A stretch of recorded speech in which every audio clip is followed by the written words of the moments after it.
ఈరోజు ఒక వినూత్నమైన కార్యక్రమం. మామూలుగా అయితే ఈరోజు మోక్షగుండ విశ్వేశ్వరయ్య గారు వర్ధంతి, అది కూడా 155 వర్ధంతి జయంతి 155 జయంతి. మామూలుగా ఇలాంటి సందర్భంలో దేశం మొత్తం ఇంజనీర్స్ డేగా ఈ డేని డిక్లేర్ చేయడం, దానికి కారణం ఆ రోజు ఆయన చూపించిన చొరవ. వేరే గారు చాలా డీటెయిల్స్ని చెప్పారు, నేను అవన్నీ రిపీట్ చేయదలుచుకోలేదు. కానీ ఈరోజు మనం చూస్తే ఈ దేశంలో ఇంజనీర్ అంటే గౌరవంగా చెప్పుకునే వ్యక్తి, మనం అందరం గౌరవించే వ్యక్తి, అందులో మొదటి స్థానంలో ఉండే వ్యక్తి మోక్షగుండం విశ్వేశ్వరయ్య గారు అని చెప్పి కూడా నేను మీ అందరికీ విజ్ఞప్తి చేస్తున్నాను. ఆయన చాలా వినూత్నమైన కార్యక్రమాలకి నిర్భయంగా ఆ రోజు ఏది చేయాలన్నా ఒక పద్ధతి ప్రకారం చేశారు. ఇంకో పక్కన మీరు చూస్తే ఆయనకి భారత రత్న కూడా ఇచ్చారు. ఇంజనీర్స్ అంతా గుర్తుపెట్టుకోవడానికి ఇంజనీర్స్ డే మనం సెలబ్రేట్ చేసుకుంటున్నాం. ఈ సందర్భంగా నేను ఒకటే రాష్ట్రంలో పిలిపిస్తున్నాను. ఈరోజు పిల్లల్ని చూశాం ఒక ఆవేశంతో. ఈరోజు ప్రపంచం అంతా ముందుకు పోతున్నారు, మేము కూడా ఎందుకు ముందుకు పోలేకపోతున్నాం, మేము కూడా దీన్ని ఒక సవాలుగా తీసుకోవాలి, మేము కూడా ఆలోచించి అన్ని విషయాల్లో ముందుకు పోతామని ఇప్పుడే వారు మాట్లాడారు. నేను దారిలో వస్తూ చూశాను. ఎప్పుడు కూడా ఒక ఆలోచన రావాలంటే దానికి ఒక విజన్ ఉండాలి. ఎక్కడైనా ఒక పని జరుగుతూ ఉంటే ఆ పని పైన పుట్టు పూర్వోత్తరాలు ఆలోచిస్తారు, లేకపోతే ఏ విధంగా చేయొచ్చునో కూడా ఆలోచిస్తారు. ఈరోజు మన ఇంజనీర్స్ కూడా తక్కువ కాదు. అవకాశం ఇస్తే వండర్ఫుల్ వర్క్ చేసే ఇంజనీర్లు మన దగ్గర ఉన్నారు. ఈరోజు పట్టిసీమ ఒక ఉదాహరణ. 2 నదుల అనుసంధానం ఎంతోమంది మాట్లాడారు, కేఎల్ రావు నుంచి చెప్పారు. కానీ ఈరోజు మీరు చూస్తే మార్చి 29వ తారీఖున పట్టిసీమ నేనే ఫౌండేషన్ వేసి ఆగస్టు 15న జాతికి అంకితం చేసి, అదే మరిగా రేపు సెప్టెంబర్ 16వ తారీఖున పట్టిసీమ మొదటి పంపులు ప్రారంభమవుతున్నాయి. గోదావరి నీళ్లు కృష్ణా నదికి వస్తున్నాయి. మొత్తం సమయం ఒకసారి చూస్తే 5 నెలల 15 రోజులు, లేదంటే 16-17 రోజులు, 29 రేపు 16, 5 నెలల 17 రోజుల్లో అసాధ్యం అనుకున్నటువంటి పట్టిసీమను సాధ్యం చేసి కలగా మిగిలిపోయినటువంటి గోదావరి కృష్ణా అనుసంధానం జరిగిందంటే ఇది ఒక చరిత్ర. అందుకనే పిల్లల్లో కూడా, ఇంజనీరింగ్ పిల్లలందరిలో కూడా ఒక ఆలోచన రేకెత్తించే పరిస్థితికి వచ్చింది. పట్టిసీమ చేయగలిగింది. ఈ రాష్ట్రాన్ని కరువు రహిత రాష్ట్రంగా ఎందుకు చేయలేమో ప్రతి ఒక్కరూ ఆలోచించే పరిస్థితికి వచ్చింది. రాష్ట్రంలో మేధావులే కాకుండా గ్రామీణ ప్రాంతాల్లో ఉండే రైతులు కూడా ఈరోజు మా జీవితాలు బాగుపడతాయి, మా బ్రతుకుల్లో వెలుగులు వస్తాయని పేదవాడు కూడా ఆలోచించే పరిస్థితికి వచ్చిందంటే ఈరోజు ఇంజనీర్లు చేసిన కృషి తప్ప ఇంకోటి కాదని చెప్పి కూడా నేను మీ అందరికీ విజ్ఞప్తి చేస్తున్నాను. వారిని మనస్ఫూర్తిగా అభినందించాల్సిన అవసరం ఉంది. ఇది ఇంజనీరింగ్ డిపార్ట్మెంట్లో ఒక మైలురాయి. ఈరోజు ప్రపంచంలో ఉండే ఇంజనీర్లే కాదు, భారతదేశంలో ఉండే ఇంజనీర్లు కూడా బ్రహ్మాండంగా పనిచేయగలుగుతారని నిరూపించే పరిస్థితికి వచ్చారు. నేను ఒక విజన్ ఇచ్చాను, ఆ విషయం మీరు గుర్తుపెట్టుకోవాల్సిన అవసరం ఉంది. ఈరోజు మన రాష్ట్రంలో ఒక పక్క గోదావరి ఉంది, సంవత్సరానికి 3000 టీఎంసీ నీళ్లు సముద్రంలో ఎగబోతున్నాయి. ఇంకో పక్క కృష్ణా ఉంది. ఈరోజు పైనంతా ప్రాజెక్టు కట్టిన తర్వాత కనీసం నీళ్లు కూడా రాకుండా కృష్ణా డెల్టా కూడా ఎండిపోయే పరిస్థితికి వస్తూ ఉంది. తుంగభద్ర ఉంది, తుంగభద్ర డ్యామ్ కట్టుకుని తద్వారా నీళ్లు రాకుండా అక్కడ కూడా ఇబ్బంది వచ్చే పరిస్థితి వచ్చింది. పెన్నా రివర్ ఉంది, చాలా వరకు ఇబ్బందులు పడ్డాం. నాగావళి, వంశధార ఉన్నాయి. ఈ 2 ప్రాజెక్టులు చూస్తే, ఈ 2 నదులు చూస్తే శ్రీకాకుళం, విజయనగరంలో నీళ్లున్నాయి, సముద్రంలో ఎగిరిపోతున్నాయి. అందుకే నేను ఆలోచించింది ఇది మానవ తప్పిదం తప్ప, మనం చేసే తప్పు తప్ప భగవంతుడు మనకు నీళ్ళు ఇచ్చారు. ఈ రాష్ట్రంలో నీటి సమస్య పూర్తిగా తొలగిపోవాలంటే ఇంజనీర్లు ఒక సవాలుగా తీసుకోవాలని చెప్పి ఆలోచించాను. నేను దగ్గర 150 గంటల వేళతో బ్రెయిన్ స్టార్మింగ్ చేశాను. చేసిన తర్వాత పోలవరం ప్రాజెక్టు పూర్తి కావాలంటే కనీసం 4-5 సంవత్సరాలు పడుతుంది. కానీ 4-5 సంవత్సరాలు కరువు మన కోసం వెయిట్ చేసే పరిస్థితి లేదు. ఈ కరువును నివారించాలంటే ఇమ్మీడియట్గా ఒక ప్రాజెక్ట్ రావాలనే ఉద్దేశంతోనే పట్టిసీమ ప్రారంభించాం. ఈ పట్టిసీమ 5 నెలల 17 రోజుల్లో పూర్తి చేసి రాబోయే రోజులు అనేక విధాలుగా లాభం వస్తుంది. ఈరోజు కృష్ణా డెల్టా ఉంది, సకాలంలో నీళ్ళు ఇచ్చే పరిస్థితి వస్తుంది. దీనివల్ల ఏ సైక్లోన్ వస్తే సైక్లోన్ బారి నుంచి కాపాడుకునే అవకాశాలు ఉన్నాయి. ఇక్కడ ఏవైతే నీళ్లు ఇస్తున్నామో ఈ నీళ్లు పైన కానీ మనం ఆదా చేసుకుంటే తద్వారా రాయలసీమకి కరువు ప్రాంతమైన ప్రకాశం జిల్లాకు వెలుగొండ ద్వారా నీళ్లు ఇచ్చుకునే పరిస్థితి వస్తుంది. ఈరోజు రాష్ట్రంలో ఉండే ప్రజలందరూ ఆలోచించుకోవాల్సిన అవసరం ఉంది. ఈరోజు మీరు ఒక్కసారి ఆలోచిస్తే పవర్ ఉంది, కరెంట్ ఎక్కడెక్కడో ఉత్పత్తి చేస్తాం. ఒక పక్క మీరు చూస్తే విశాఖపట్నంలో ఎన్టీపీసీ థర్మల్ స్టేషన్ ఉంది, విజయవాడలో వీటీపీఎస్ థర్మల్ స్టేషన్ ఉంది, అదే మరిగా మన కడపలో ముద్దనూరులో ఒక థర్మల్ స్టేషన్ ఆర్టీపీపీ ఉంది. ఇక్కడంతా పవర్ తయారు చేసి ఏవైతే లైన్స్ ద్వారా పవర్ని గ్రామాలకు పంపిస్తాం. ఎక్కడ కరెంటు కావాలంటే కరెంట్ ఎక్కడ ఉత్పత్తి అయినా ఈ గ్రిడ్లో పనిచేస్తూ ఏ ఇంటికి బల్బు కావాలన్నా స్విచ్ ఆన్ చేస్తే కరెంట్ వచ్చే పరిస్థితి వస్తుంది. ఈరోజు దానికోసమే అంత సులభం కాదు, కానీ ఇది అసాధ్యం కాదు. దీన్ని సాధ్యం చేయాలి. నదుల అనుసంధానం ద్వారా ఈ రాష్ట్రాన్ని కరువు రహిత రాష్ట్రంగా తయారు చేయాలనే లక్ష్యంతోనే ఈరోజు 2 నదులు కలిపాం. ఇది ఒక పవిత్ర కలయిక. ఆ విషయం కూడా మీరు గుర్తుపెట్టుకోవాలి. మొన్నే గోదావరి మహాపుష్కరాల సమయంలో నేను చెప్పాను. ఆ రోజు నేను చెప్పింది ఈ రోజు నేను ఒక మహాసంకల్పానికి నాంది పలికాను. గోదావరి తల్లిని ప్రార్థిస్తున్నాం, చల్లని చూపుతో ఈ రాష్ట్రంలో కరువు లేకుండా చేయమని, తద్వారా రాష్ట్ర ప్రజానికానికి రైతాంగానికి న్యాయం చేయమని, ఆనందంగా ఉండేది చేయమని చెప్పి ఆ రోజు కోరాను. ఎప్పుడైతే ఫోకస్ పెట్టామో ఇది సాధ్యం అనేది ఈరోజు నిరూపించుకోగలిగాం. ఈరోజు మీరు చూస్తే రేపు రాబోయే సంవత్సరం నుంచి ఈ సంవత్సరం కూడా పూర్తిగా నీళ్లు రాలేకపోయినా రాబోయే సంవత్సరం దగ్గర 100 నుంచి 120 టీఎంసీ నీళ్లు గోదావరి నీళ్లు కృష్ణాకు తెచ్చుకుంటాం. 80 టీఎంసీ పట్టిసీమ ద్వారా తీసుకొస్తాం. పట్టిసీమలు గోదావరి ఏదైతే పోలవరం నుంచి కృష్ణా డెల్టా వరకు అనేక వాగులున్నాయి. అందులో వచ్చే నీళ్లన్నీ మళ్ళీ కాలువలో పెట్టి అవి కూడా తీసుకొస్తాం. అదే మరి తాటిపూడి వెస్ట్ గోదావరి జిల్లాకు పూర్తిగా నీళ్లు ఇచ్చి అక్కడ ఎలాంటి ఇబ్బంది లేకుండా నీళ్లు మిగిలితే కాలువలో పడేస్తున్నాం. దాని ద్వారా మీరు చూస్తే 120 టీఎంసీ నీళ్లు వస్తే ఈ 120 టీఎంసీ నీళ్లు లెవెల్స్ను బట్టి ఎక్కడంటే అక్కడ డ్రా చేసుకుంటాం. ఈరోజు మనకు కృష్ణా డెల్టాకు నీళ్లు వస్తున్నాయి. మన రాష్ట్రంలో కర్నూలు దగ్గర ఈ నదుల ప్రవాహం ప్రారంభించి అక్కడి నుంచి శ్రీశైలం వచ్చి అక్కడి నుంచి కింద నాగార్జునసాగర్కి వచ్చి ఇప్పుడే పులిచింతల ప్రాజెక్టుకు వచ్చి అక్కడి నుంచి ప్రకాశం బ్యారేజ్కి వస్తాయి. ఎక్కడ అవసరమైతే అక్కడ నీళ్లుగా నిలుపుకొని ఆ నీళ్లు డైవర్ట్ చేసుకోగలిగితే బ్రహ్మాండంగా ముందుకు పోయే పరిస్థితి వస్తుంది. నేను అందుకని ఇది ఒక వాటర్ గ్రిడ్ కింద శ్రీకారం చుట్టాం. రెండో విషయం, ఈ రాష్ట్రంలో ఉండే ఇంజనీర్లకు అందరికీ విజ్ఞప్తి చేస్తున్నాం.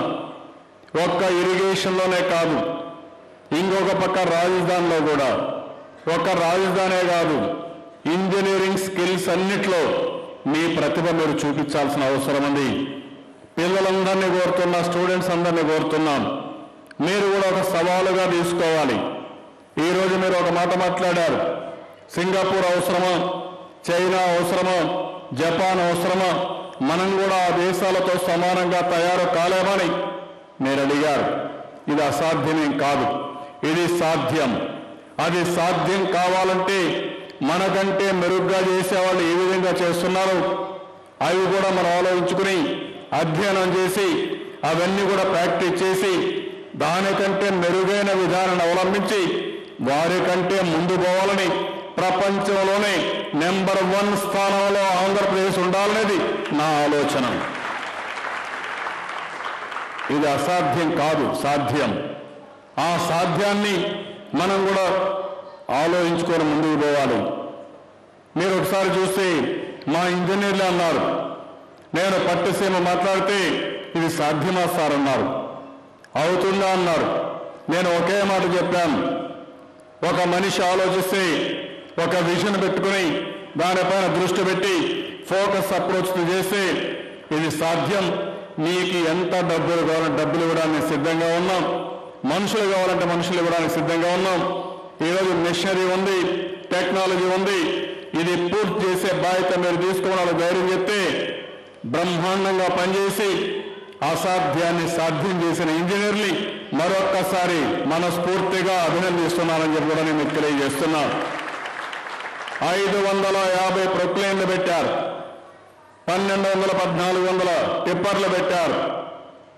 ఎన్నో సంవత్సరాలుగా 9 సంవత్సరాలుగా ల్యాండ్ అక్విజిషన్ పెండింగ్ పెట్టుకుని రైతులు కోర్టుకు పోతే ఎవరో పట్టించుకునే పరిస్థితి నుంచి అవన్నీ కూడా వెకేట్ చేపించాం.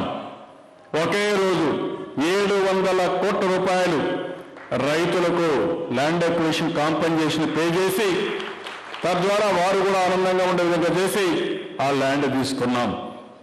ఈరోజు నేను ఒక పిలుపు మీకు ఇస్తున్నాను. మీరు ఒకటి ఆలోచించాల్సిన అవసరం ఉంది.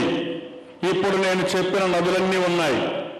ఈ నదులు రాష్ట్రంలో మీరు ఒకసారి చూస్తే ఏదైతే తుంగభద్ర 320 మీటర్లు మన రాష్ట్రానికి వస్తుంది, కృష్ణా మన రాష్ట్రానికి వచ్చినప్పుడు 240 మీటర్లకు వస్తుంది, గోదావరి మన రాష్ట్రానికి వచ్చినప్పుడు 45 మీటర్లో వస్తుంది, సీలేరు మన రాష్ట్రానికి వచ్చినప్పుడు 20 మీటర్లో వస్తుంది, వంశధార 70, నాగావళి 158, కుందు 240, పెన్నార్ 720 మీటర్లు, హంద్రి ఎక్కడైతే ఆస్పత్రి దగ్గర 380, ఇంకొక పక్క పాలార్ 350 కుప్పం దగ్గర వస్తుంది.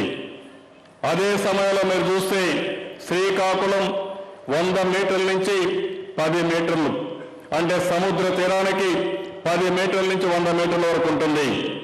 అదే మరిగా విజయనగరం 10 నుంచి 160, విశాఖపట్నం 60 నుంచి 200, ఈస్ట్ గోదావరి 70 నుంచి 200, వెస్ట్ గోదావరి 30 నుంచి 170, కృష్ణా 20 నుంచి 170, గుంటూరు 140 నుంచి 220, ప్రకాశం 10 నుంచి 210, నెల్లూరు 10 నుంచి 200, చిత్తూరు 400 నుంచి 700, కడప 400 నుంచి 450, అనంతపూర్ 240 నుంచి 750, కర్నూలు 300 నుంచి 450 మీటర్లు సముద్రానికి హైట్లో ఉన్నాయి.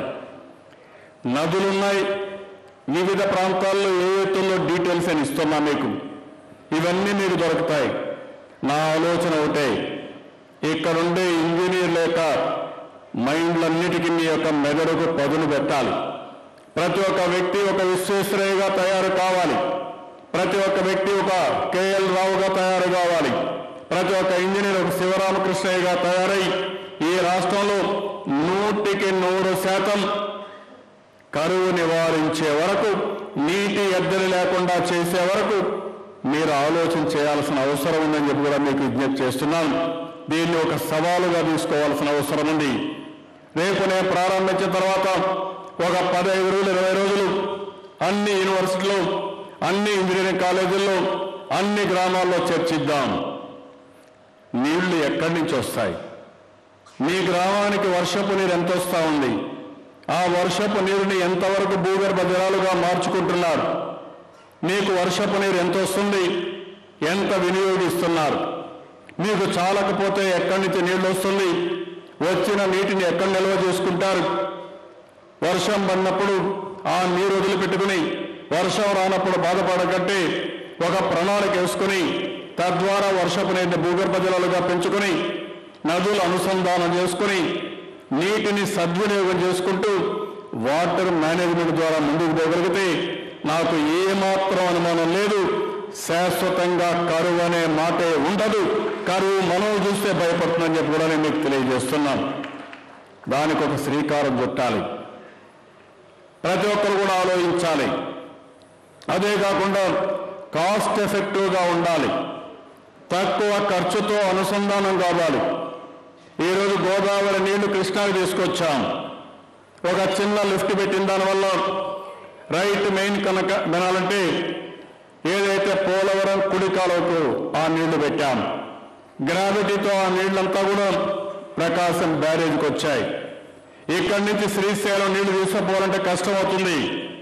కానీ శ్రీశైలంలో వచ్చే నీళ్లు అక్కడే రిజర్వాయర్లో పెట్టుకుని పోతిరెడ్డిపాడు ద్వారా హంద్రి నేవాకు కానీ గాలూరు నగరికి కానీ పక్కనుండే వెలుగొండకు నీళ్లు ఇస్తే మెట్ట ప్రాంతాలకు నీళ్లు పోయే పరిస్థితి వస్తుంది.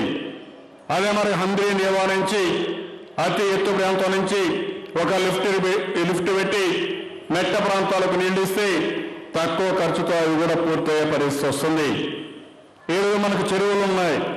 ఒక చెరువుకు నీళ్లు తీసుకుపోతే ఆ చెరువు నుంచి కింది వరకు అన్ని చెరువులకు నీళ్లు వదిలిపెడితే తద్వారా మీకు అందరికీ కూడా చాలా వరకు చూస్తే అన్ని చెరువుల్లో నీళ్లు వస్తాయి. చెరువుల్లో నీళ్లు వస్తే భూగర్భ జలాలు పెరుగుతుంది. నేను ఒక ప్రోగ్రాం ఇచ్చాను. భవిష్యత్తులో డెల్టా ప్రాంతంలో 3 మీటర్ల వరకు నీళ్లు ఉపయోగించుకోవాలి. దీనివల్ల సెలైనిటీ పోతుంది, మంచి పంట వస్తుంది.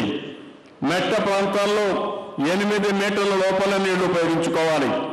అంటే రాష్ట్రం మొత్తం 3 మీటర్ల నుంచి 8 మీటర్ల వరకు నీళ్లు ఉపయోగించుకోగలిగితే ఇంక ఈ రాష్ట్రంలో కరువు అనే మాట ఉండదు. రెండోది చెట్లు బ్రహ్మాండంగా వస్తాయి. మూడోది ఎక్కడ కూడా భూగర్భ జలాలు తగ్గే సమయం లేకుండా మనందరికీ మంచినీళ్ళు కూడా క్వాలిటీ మంచినీళ్ళు వచ్చే అవకాశం వస్తుంది. ఇది ఒక పవిత్రమైన కార్యక్రమం. ఇది ఒక మహాసంకల్పం. నేను అందుకనే రేపు పెట్టే ఇనాగరేషన్ కూడా మీరు చూస్తున్నారు. రేపు 9 గంటలకు నేను పట్టిసీమకెళ్ళి మొదటి పంపు ఆన్ చేస్తున్నాను. ఆ నీళ్లు పోలవరం రైట్ మెయిన్ కెనాల్కి వస్తాయి. అక్కడి నుంచి నేరుగా ఇక్కడికి వచ్చి గోదావరి కృష్ణ నదుల అనుసంధానం ఇక్కడే ఇబ్రహీంపట్నంలో మనం చేస్తున్నాం. ఈ ఇబ్రహీంపట్నంలో చేసే కార్యక్రమానికి నేను పెట్టిన పని మీరు చూస్తే పవిత్ర సంగమం అనే పేరు పెట్టాం. ఇది ఒక పవిత్రమైన కార్యక్రమం, ఒక పుణ్య కార్యక్రమం. 2 పుణ్య నదులు కలుస్తున్నాయి, 2 పవిత్రమైన నదులు కలుస్తున్నాయి. త్రివేణి సంగమం ఎట్లా ఈ పవిత్ర సంగమం తెలుగు జాతికి జీవనాడి, మనకు జీవనోపాధి కల్పించే నదులు, జీవనదులు. ఆ విషయం మనం గుర్తుపెట్టుకోవాల్సిన అవసరం ఉంది. మనమందరం కూడా ఒక్క విషయం గుర్తుపెట్టుకోవాలి. నదుల్ని పూజించాలి, నదుల్ని ఆరాధించాలి, ప్రకృతిని ఆరాధించాలి. తద్వారా మన భవిష్యత్తు బాగుంటుంది, మన పిల్లల భవిష్యత్తు బాగుంటుంది, భావి తరాల భవిష్యత్తు బాగుంటుంది. నేను అందుకని ఈ పేరు కూడా పవిత్ర సంఘం అనే పేరుతో ఈ కార్యక్రమానికి శ్రీకారం చుట్టాం. భవిష్యత్తులో దీన్ని ఒక సవాలుగా తీసుకుని నేను ఒకటే హామీ ఇస్తున్నా. ప్రతి ఒక్క గ్రామానికి 3 నుంచి 8 మీటర్ల నీరు వచ్చే వరకు, ఏ మెట్ట ప్రాంతమైనా సరే సస్యశ్యామలం చేసే వరకు ఈ కార్యక్రమాన్ని కొనసాగిస్తామని మరొక్కసారి మీ అందరికీ హామీ ఇస్తున్నాం. దానికి మీరందరూ సహకరించాల్సిన అవసరం ఉంది. నాకు ఇక్కడ కావాల్సింది ప్రజల్లో ఒక చైతన్యం రావాలి, కాస్ట్ ఎఫెక్టివ్ సొల్యూషన్స్ కావాలి. తక్కువ ధరతో అనుసంధానం ఏ విధంగా చేయగలుగుతాం, ఎక్కడెక్కడ చేయగలుగుతాం. ఈరోజు పిల్లల్లో మీరు చూశారు, బ్రహ్మాండమైన ఆలోచనలు ఉన్నాయి. కొంతమంది నేను చూస్తే నమూనాలు తయారు చేశారు. గోదావరి ఎక్కడుంది, పోలవరం ఎటు వస్తుంది, పట్టిసీమ ఎక్కడొచ్చింది, అక్కడి నుంచి రైట్ మెయిన్ కెనాల్ ఏ విధంగా వస్తుంది, ప్రకాశం బ్యారేజ్ నీళ్ళు ఎట్టు వస్తున్నాయి, ఇక్కడ పొదుపు చేసే నీళ్లు, ఇక్కడ ఉపయోగించుకున్న నీళ్లు శ్రీశైలం ఎట్లా మనం పొదుపు చేసుకుంటాం, అక్కడి నుంచి హంద్రి నేవా ఎటు తీసుకుపోతాం, గాలేరు నగిరి ద్వారా ఎట్టుపోతాయో చాలా బ్యూటిఫుల్గా తయారు చేసి చూపించారు. ఆ పిల్లల్ని మనస్ఫూర్తిగా అభినందిస్తున్నాం. బ్రహ్మాండంగా అర్థం చేసుకోగలిగారు. నా మనసులో ఉండే కాన్సెప్ట్ని నేను ఏదైతే విజువలైజ్ చేశానో దాన్ని బ్రహ్మాండంగా అర్థం చేసుకుని దానికి ఒక కార్యాచరణ ప్రణాళిక రూపొందించారు. చాలా సంతోషం, వాళ్ళు అభినందిస్తున్నాం.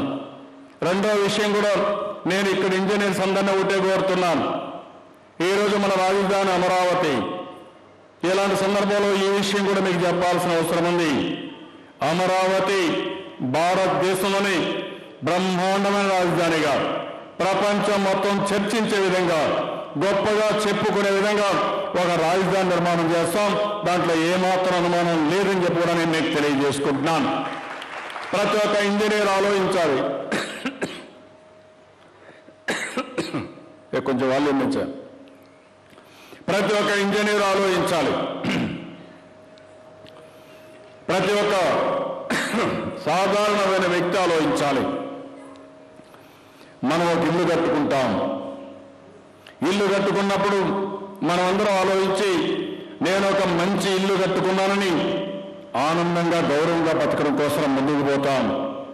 ఈరోజు మన రాజధాని ఒక ప్రజా రాజధానిగా తయారు కావాలి. తెలుగు జాతి ఆత్మగౌరవాన్ని పెంచే రాజధానిగా తయారు కావాలి. రాష్ట్రంలో ఉండే ప్రతి ఒక్కరు కూడా ఈ రాజధానిలో నేను భాగస్వామిని, నా యొక్క శారీరక కష్టం కానీ నా భాగస్వామ్యం కూడా ఈ రాజధానిలో ఉంది అనే అభిప్రాయం రావాల్సిన అవసరం ఉంది.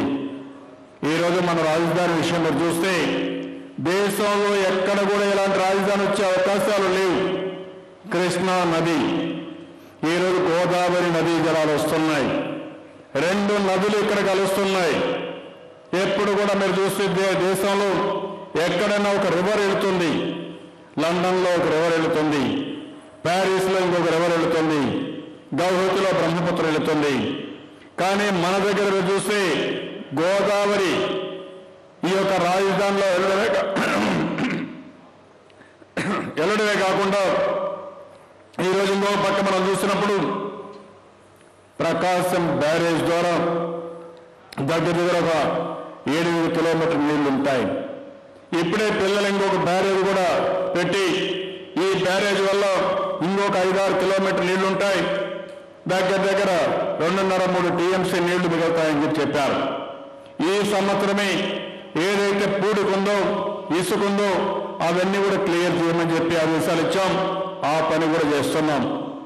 ఒక రాజధానిలో అటు ఇటు 30 కిలోమీటర్లు వాటర్ ఫ్రంట్ నిర్మాణం చేయబోయే ఏకైక రాజధాని భారతదేశంలోనే కాదు ప్రపంచంలో కొన్ని దేశాల్లో మంది ఉంటుంది. ఆ విషయం మీరు గుర్తుపెట్టుకోవాలి. ఏదైనా తేగలుగుతంగా నీళ్లు తేలేము. ఈరోజు విజయవాడ సిటీ ఉంది, బ్రహ్మాండమైనటువంటి కాలువలు ఉన్నాయి. ఈ కాలువలు కూడా బ్యూటిఫికేషన్ చేసుకోగలిగితే మనం చాలా బ్రహ్మాండంగా ముందుకు పోయే అవకాశం ఉంటుంది. నేను ఆలోచించేది ఈరోజు సింగపూర్ని పెట్టుకున్నాం, మాస్టర్ ప్లాన్ ఇచ్చారు.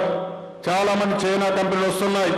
వాళ్ళందరికీ నేను ఒకటే చెప్పాను, ఆంధ్రప్రదేశ్లో ఉండే రియల్ ఎస్టేట్ కంపెనీలు కూడా కన్స్ట్రక్షన్ కంపెనీలు కూడా దీనితో అనుసంధానం చేసుకోవాలి.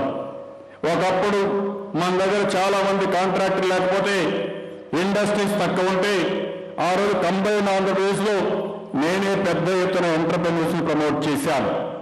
ఈరోజు భారతదేశంలో మన వాళ్ళు బ్రహ్మాండంగా రాణిస్తున్నారు. 4 ఎయిర్పోర్ట్లుంటే అటు బెంగళూరు, బాంబే, జీవీకే కొంది, హైదరాబాద్, ఢిల్లీ జిఎంఆర్ కట్టారు. అదే మరి పవర్ ప్రాజెక్టులు కానీ, ఫార్మా కానీ, ఇన్ఫ్రాస్ట్రక్చర్లో కానీ మన కాంట్రాక్టులు కానీ మన ఎంటర్ప్రెన్యూర్స్ బ్రహ్మాండంగా ముందుకు పోయే పరిస్థితుంది. ఈరోజు పెద్ద పెద్ద కంపెనీలు వచ్చినప్పుడు మన వాళ్ళు కూడా వాళ్ళతో అనుసంధానం చేసుకుంటే బెస్ట్ టెక్నాలజీస్ వస్తాయి, వాళ్ళ మిషనరీ వస్తుంది, మేనేజ్మెంట్ బెంచ్ మార్క్స్ వస్తాయి. దీనివల్ల బ్రహ్మాండంగా మనం ముందుకు పోయే అవకాశం వస్తుంది. నేను అవకాశాలు క్రియేట్ చేస్తున్నాను. ఈరోజు భారతదేశంలో ఎప్పుడూ లేని విధంగా మీరు చూశారు.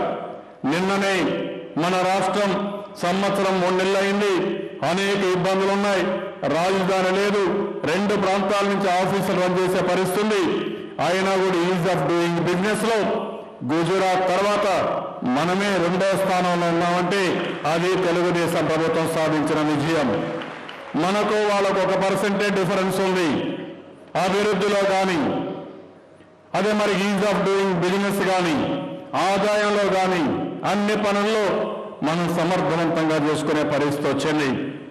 నేను దీన్నంతా కూడా ఎందుకు మీకు చెప్తున్నానంటే ఈరోజు హార్డ్వేర్లో కూడా పెద్ద ఎత్తున నేను ప్రమోట్ చేస్తున్నాను. పోర్టులు కూడా పెద్ద ఎత్తున ప్రమోట్ చేస్తున్నాం. ఇవన్నీ వస్తే అభివృద్ధి బాగా జరిగితే ఉపాధి విపరీతంగా పెరుగుతుంది. దీనివల్ల మన పిల్లలకు ఉద్యోగాలు వస్తాయి. వేరే దేశాలకు మన ఉద్యోగాలకు పోవడం కంటే వేరే ప్రాంతాల నుంచి మన ప్రాంతాలకు వచ్చి ఉద్యోగం చేసే రోజు దగ్గరలో ఉంటుంది. అందులో మన వాళ్ళందరికీ ఉద్యోగాలు వస్తాయని మరొక్కసారి మీ అందరికీ హామీ ఇస్తున్నా. అది చేసి చూపిస్తాం. అయితే ఈ సంకల్పాన్ని మీరు పూర్తిగా బలపరచవలసిన అవసరం ఉంది. ఏదైతే మామూలుగా కొంతమంది రాజకీయ నాయకులు మాట్లాడుతూ ఉంటారు, ఒక ఇండస్ట్రీ రావాలంటే భూమి కావాలంటే భూమి మాత్రం ల్యాండ్ అక్విజిషన్ తీసుకోకూడదు, ఎవరికి భూమి ఇవ్వకూడదు, ఎవరికి ఇన్సెంటివ్ ఇవ్వకూడదు, కానీ ఇండస్ట్రీ రావాలని. ఇది అసాధ్యం. పోటీ ప్రపంచంలో ఉన్నాం. భూమి ఇవ్వాలి, కరెంట్ ఇవ్వాలి, నీళ్లు ఇవ్వాలి, రోడ్డు వేయాలి, అప్పుడే మన దగ్గరికి వస్తారు. మనం ఇవ్వకపోతే వేరే రాష్ట్రాలకు పోతారు, వేరే రాష్ట్రాలు ఇవ్వకపోతే వేరే దేశాలకు పోతారు. దానివల్ల మనకు వచ్చే లాభం లేదు. దానివల్ల అన్ని విధాలు నష్టపోతాం తప్ప ఇంకోటి కాదు. ఇంకో పక్క మీరు ఒకసారి ఆలోచిస్తే ఈ ప్రాంతంలో నిన్నే మీరు చూశారు, టూరిజం కోసం 3,500 కోట్ల రూపాయలతో ఎంఓయూలు చేసుకున్నారు. ఎక్కువ ఉపాధి అవకాశాలు వస్తాయి. 850 కోట్ల రూపాయల ప్రాజెక్టుని పనులు ప్రారంభించడానికి ముందుకు వచ్చారు. ఇది ఒక చరిత్ర. ఇదే కానీ పాజిటివ్గా ప్రతి ఒక్క వ్యక్తి ఆలోచించి మీరు కూడా దీన్ని పూర్తిగా సహకరించగలిగితే ఇంకా చాలా మంది ముందుకు వస్తారు. దానివల్ల పెట్టుబడులు వస్తాయి. తద్వారా బ్రహ్మాండంగా అభివృద్ధి అయ్యే అవకాశం వస్తుంది. ఇవన్నిటికీ మళ్ళీ నేను మిమ్మల్ని కోరుతున్నాను, ఇంజనీర్లు చాలా ముఖ్యం, మీ బ్రెయిన్స్ అన్ని చాలా ముఖ్యం. నేను ఒకటే మిమ్మల్ని కోరేది, ప్రతి ఒక్క పని కూడా ట్రెడిషనల్గా ఆలోచిస్తే, మామూలు పద్ధతులు ఆలోచిస్తే మనం అనుకున్న ప్రగతిని మనం సాధించలేము. అవుట్ ఆఫ్ బాక్స్ ఆలోచించాలి. మనం ఈరోజు చేసిన విధానం కాకుండా మనం అనుకున్న లక్ష్యాన్ని సాధించాలంటే ఏ విధంగా ఆలోచిస్తే, ఎలాంటి ప్రణాళికలు తయారు చేసుకుంటే ఇది సాధ్యమో మీరు ఆలోచించాల్సిన అవసరం ఉంది.